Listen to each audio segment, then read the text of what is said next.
जरूरी सूचना है आप सभी स्टूडेंट्स के लिए। स्टडी फॉर सिविल सर्विसेज का Android app Google play store में आ चुका है, उसको प्लीज तुरंत इंस्टॉल कर लीजिए। और अगर आप स्टडी फॉर सिविल सर्विसेज के सिर्फ ऐप से कोई भी कोर्स, कोई भी पीडीएफ परचेज करते हैं, तो उसमें अप्लाई कूपन, अगर आप ज्ञान सर जो है आप उसमें अप्लाई करते हैं, ये कूपन कोड है, तो उसमें 20% फीस तुरंत माफ हो जाएगी। मतलब 20% डिस्काउंट तुरंत उसमें लग जाएगा। ज्ञान सर लिखना है, नॉर्मली ज्ञान सर स्मॉल लेटर में है सब कुछ, कोई स्पेस नहीं, कोई कॉलम नहीं, सिर्फ ज्ञान सर, GYANSIR। इस तरह से अगर कूपन कोड लगाते हैं आप ऐप में बाई करने से पहले, जो अप्लाई कूपन वाले में आता है, तो 20% का डिस्काउंट तुरंत मिलेगा। वीडियो देखिए। जितनी भी डेट्स वगैरह हैं, इंपॉर्टेंट घटनाएं, उन सब पे नज़र मारेंगे। तो सबसे पहले जैसे आंदोलन और संगठन में बात कर लें तो आपने मित्र मेला पढ़ा होगा। पूना में हुआ था मित्र मेला, 1899 में बना था। सावरकर बंधु जो थे, विनायक दामोदर सावरकर और उसके बड़े भाई गणेश दामोदर सावरकर, इन्होंने मिलकर बनाया था ये 1899 में। यही बाद में 1904 में एक गुप्त सभा अभिनव भारत में परिवर्तित हो गया है ना। तो मित्र मेला 1904 में क्या बन जाता है? अभिनव भारत। कौन बनाता है? वीडी सावरकर और गणेश दामोदर सावरकर। ठीक है। अनुशीलन समिति कलकत्ता में बनती है, ढाका में बनती है 1902 में। अनुशीलन समिति बारिंद्र कुमार घोष, जतिन नाथ बनर्जी और जो प्रमथनाथ मित्तर और पुलिन दास माफ कीजिएगा, बारिंद्र कुमार घोष, जतिन नाथ बनर्जी और प्रमथनाथ मित्तर और पुलिन दास, ये 4 लोगों ने मिलकर बनाई थी अनुशीलन समिति 1902 में। ठीक है। अगर आप 2 नाम भी याद करेंगे तो आपका काम हो जाएगा, बारिंद्र कुमार घोष और जतिन नाथ बनर्जी। फिर अभिनव भारत सभा, यही जो पहले मित्र मेला थी 1904 में, किसने बनाई थी? सावरकर बंधु ने। ठीक है। पहले ये क्या थी? मित्र मेला, बाद में बनी अभिनव भारत सोसाइटी। कैलिफोर्निया में बनी यूएसए में Indian independence league. Indian independence league कहाँ बनी थी? यूएसए में बनी थी, 1907 में बनी थी। ठीक है। 1907 में बनी थी। तारकनाथ दास, द्वारकानाथ और पांडुरंग। ठीक है। तारकनाथ दास, द्वारकानाथ और पांडुरंग। ठीक है। तो आपने 3 याद कर ली। मित्र मेला 1899, अनुशीलन समिति 1902, अभिनव भारत सोसाइटी 1904 और Indian independence league California USA 1907। ठीक है। सबके फाउंडर भी आपको याद हो गए। इसके बाद ये बहुत इंपॉर्टेंट है, HRA, हिंदुस्तान रिपब्लिकन एसोसिएशन, जो कि कानपुर में बनी थी 1924 में। ठीक है। HRA जो थी, जिसको हिंदुस्तान रिपब्लिकन एसोसिएशन कहते थे, 1924 में कानपुर में किसने किसने करी थी? नाम आपको याद रखना है, राम प्रसाद बिस्मिल, जोगेश चंद चैटर्जी और सचिन सान्याल। पूछ लेता है इनमें से कौन शामिल नहीं था, तो आपको याद होना चाहिए, राम प्रसाद बिस्मिल, जोगेश चंद चैटर्जी, सचिन सान्याल, इन्होंने मिलकर हिंदुस्तान रिपब्लिकन एसोसिएशन बनाया था। बाद में चंद्रशेखर आज़ाद के नेतृत्व में यही नाम बदल के HSRA हो जाता है, हिंदुस्तान रिपब्लिकन एसोसिएशन, जो है बाद में हिंदुस्तान सोशलिस्ट रिपब्लिकन एसोसिएशन हो जाता है। बस सोशलिस्ट वर्ड जुड़ जाता है। अब यहाँ पे कौन कौन शामिल था जब HSRA बनता है? तो इसमें थे फिरोज शाह कोटला में बनती है ये, चंद्रशेखर आज़ाद और भगत सिंह के कहने पे इसका नाम बदला जाता है। ठीक है। तो याद रहेगा, पहले कानपुर में बनती है, बाद में HSRA हो जाती है फिरोज शाह कोटला में, चंद्रशेखर आज़ाद और भगत सिंह के कहने पर। इसके बाद गदर पार्टी की बात करें, सैन फ्रांसिस्को में गदर पार्टी बनती है 1913 में। लाला हरदयाल, सोहन सिंह भाकना, है ना, पंडित रामचंद्र, भगवान सिंह। तो अगर आपको सारे नाम यही नहीं याद रखने, मतलब सारे नाम याद रखने में कठिनाई है, तो आप लाला हरदयाल सिंह और सोहन सिंह भाकना, ये 2 नाम आप याद कर सकते हो, बहुत महत्वपूर्ण है। और दोस्तों देख रहे हो आप, ऐसी लिस्टिंग आपको कहीं नहीं मिलेगी जिसको सब एक ही जगह हर चीज़ को फिल्टर करके आपको दिए जाते हैं। तो अगर आप ये इस तरह की लिस्टिंग लेते हैं तो आपको नोट्स बनाने की ज़रूरत नहीं पड़ेगी, सब कुछ आप हमारे इसी मटेरियल से रिवाइज कर सकते हैं। ठीक है।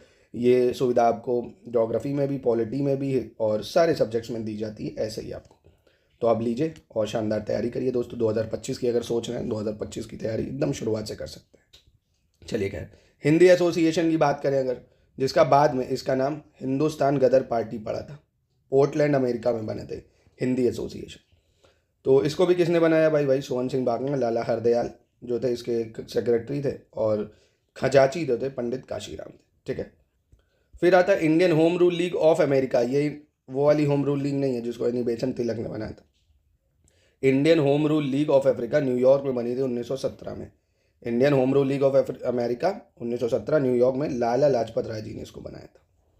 फिर इंडियन इंडिपेंडेंस लीग जापान में एक बनी थी। कि एक इंडियन इंडिपेंडेंस लीग हम लोगों ने क्या पढ़ा, कहाँ पे बनी थी Indian independence league? California USA में, जहाँ तारकनाथ दास, द्वारकानाथ थे। और ये इंडियन इंडिपेंडेंस लीग जापान में बनती है 1942 में, रास बिहारी बोस के द्वारा। किसके द्वारा? रास बिहारी बोस के द्वारा। ठीक है।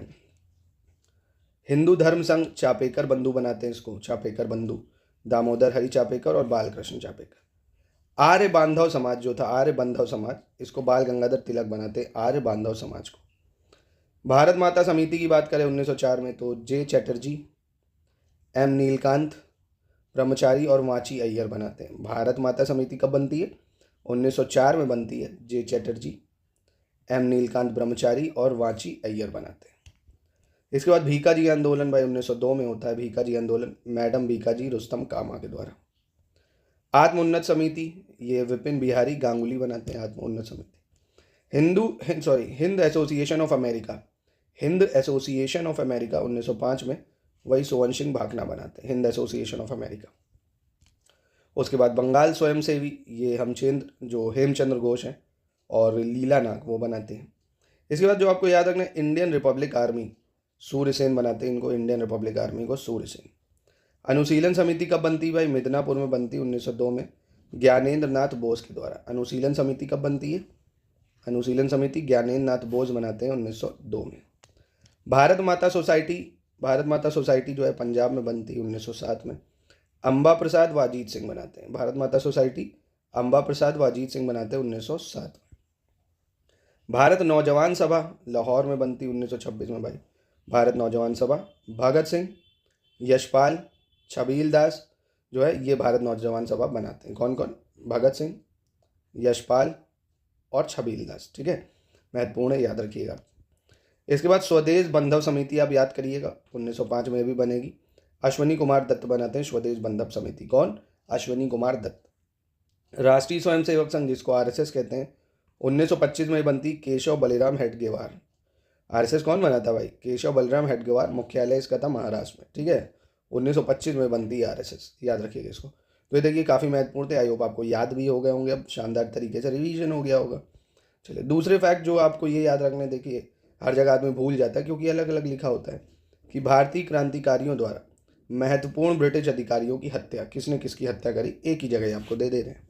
जैसे पूना का प्लेग कमिश्नर जो था रैंड और लेफ्टिनेंट आयरिस्ट, इसकी हत्या करी थी चापेकर बंधु ने, दामोदर चापेकर और बालकृष्ण चापेकर। कब? 1897 में। तो पूना का जो प्लेग कमिश्नर था रैंड है ना, 1897 में उसकी हत्या चापेकर बंधु कर देते हैं।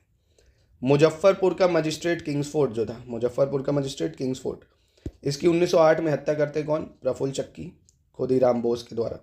हत्या का असफल प्रयास होता है ना। उनकी जगह जो थी मिस्टर कैनेडी, उनकी पत्नी और पुत्री मार दी जाती है। मुजफ्फरपुर बम कांड इसको कहते हैं। तो मुजफ्फरपुर जो बम कांड था उसमें कौन? प्रफुल्ल चक्की खुदीराम बोस, इनके द्वारा प्रयास किया जाता मजिस्ट्रेट किंग्सफोर्ड को मारने का 1908 में। करजन वैली, इसकी हत्या मदन लाल ढींगरा करते हैं भाई, करजन वैली की 1909 में। करजन वैली याद रखें, मदन लाल ढींगरा 1909। सॉन्डर्स की हत्या भाई, ये तो चंद्रशेखर आज़ाद और भगत सिंह, इन लोग को फांसी भी होती है इसके लिए 1928 में सॉन्डर्स की हत्या के मामले में। और AMT जैक्सन की बात करें, AMT जैक्सन जो नासिक के कलेक्टर थे, अनंत लक्ष्मण कन्हरे जो कि अभिनव भारत के सदस्य थे, 1909 में हत्या करते हैं इनकी, AMT जैक्सन की। फिर Calcutta police commissioner Charles Tegart, Calcutta police commissioner Charles Tegart की हत्या करते हैं गोपीनाथ साहा। कौन? गोपीनाथ साहा। चाल समझकर गलती से इन्होंने अर्नेस्ट डे नामक व्यक्ति की हत्या कर दी थी, गलती से। नासिक के जिला मजिस्ट्रेट जैक्सन की हत्या कौन करते हैं? यही लक्ष्मण कन्हारे करते हैं भाई, करवे गुट के अनंत लक्ष्मण कन्हारे 1909 में। ठीक है, तो आपको ये भी ब्रिटिश अधिकारी का याद हो गया।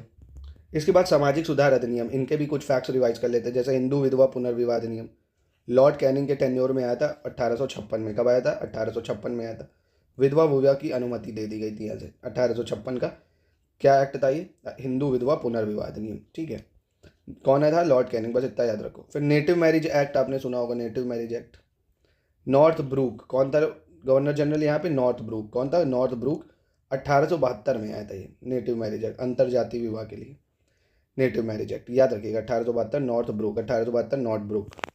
एन से नेटिव, एन से नॉर्थ ब्रूक, ऐसे भी याद कर लो। एज ऑफ कंसेंट एक्ट की बात करें अगर, ये लॉर्ड लैंसडाउन था, 1891 में आया था। Age of consent act 1891 Lord Lansdowne के शासनकाल में आया था। लड़की के लिए इसके विवाह के लिए 12 वर्ष निर्धारित कर दी गई थी।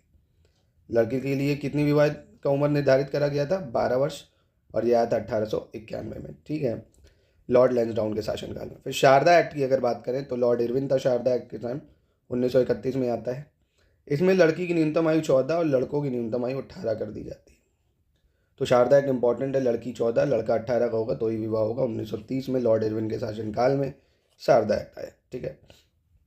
शिशुवध प्रतिबंध कब हुआ भाई? शिशुवध वेल्जेली के शासनकाल में हुआ था भाई। शिशु हत्या पर प्रतिबंध लगाया गया। वेल्जेली का शासनकाल 1798 से 1805 है, ये सबको याद होगा। सती प्रथा पर प्रतिबंध कब लगा था भाई? लॉर्ड विलियम बेंटिंक ने लगाया था। 1829 में एक्ट पास हुआ था जो एंटी सती वाला है ना, सती प्रथा पर प्रतिबंध लगा दिया था लॉर्ड विलियम बेंटिंक ने 1829। दास प्रथा पर प्रतिबंध एलन ब्रो ने लगाया था 1843 में। ठीक है, याद रखिए 1843। तो ये सवाल आ सकते हैं आपसे मैचिंग के लिए। विधवा विवाह Lord Canning, native marriage act Northbrook, और age of consent Lansdowne, Sharda act Irwin, शिशुवध वेल्जेली, सती प्रथा लॉर्ड विलियम बेंटिक, दास प्रथा ग्रंथ एलन ब्रो।